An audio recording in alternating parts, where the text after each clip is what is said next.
Dallas. Ian, what's going on with them? Yes, they still look incredible, but maybe not as perfect as we would expect them to be. They're still, in my opinion, second best team in the game right now. I think, they would have to continue to kind of be shaky for them to fall off in Mhm. my eyes. We'll see in the major. But I just think you're not getting the production that you did in MW out of Illy and Shotzi right now.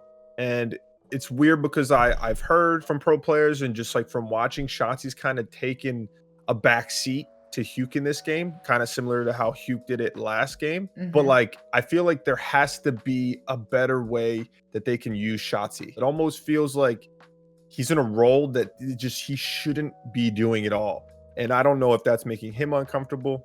But at the same time, I don't know if that's the reason, or maybe him and Illy just aren't comfortable yet with the game. It is 4v4.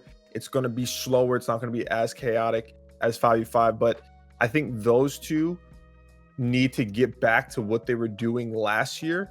Mhm. And then they'll be okay. Obviously, then they'll be dominant. But it's I think that is like the main reason why they aren't as consistently good as we've seen in the past. If you remember at the very beginning of Modern Warfare, of competitive Modern Warfare, at least in tournaments, Shotzi wasn't playing well. He had like a point. No. He had like 0.6 at the opening weekend. Yeah, He was getting pretty much deuced on. It might take him a little bit of time to grow into that player that becomes the best. Because I know let's take his days in Halo. In the beginning of that Halo title, there was a different dynasty, and I never even heard of Shotzi, right? But then later in the title, Shotzi was the best player. He might just take time to learn the game and learn how to manipulate everyone else in all the situations. Because when he becomes that guy, he's obviously incredible. It might take him a little bit of time.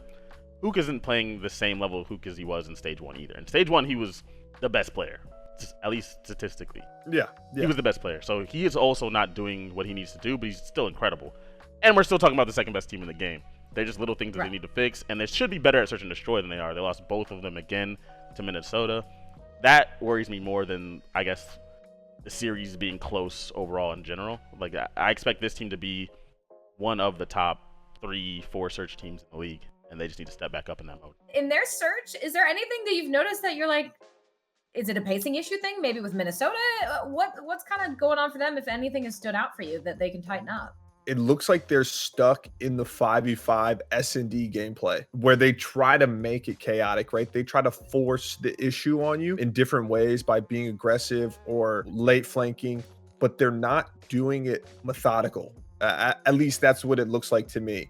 Whereas when you play a team like Minnesota and the players on their team, they're going to be very structured, especially with someone like Accuracy, right? They need to like slow it down and really think things through, I think, instead of just trying to like, I'm going to go, get this timing. Because that's what it seems like. And in MW, you could do that because it was 5v5. There was a lot more opportunity to kind of have that opening to take a chance. And you could still do it in Cold War, but it really needs to make sense. You can't just like, oh, fuck it, like wing it and see what happens.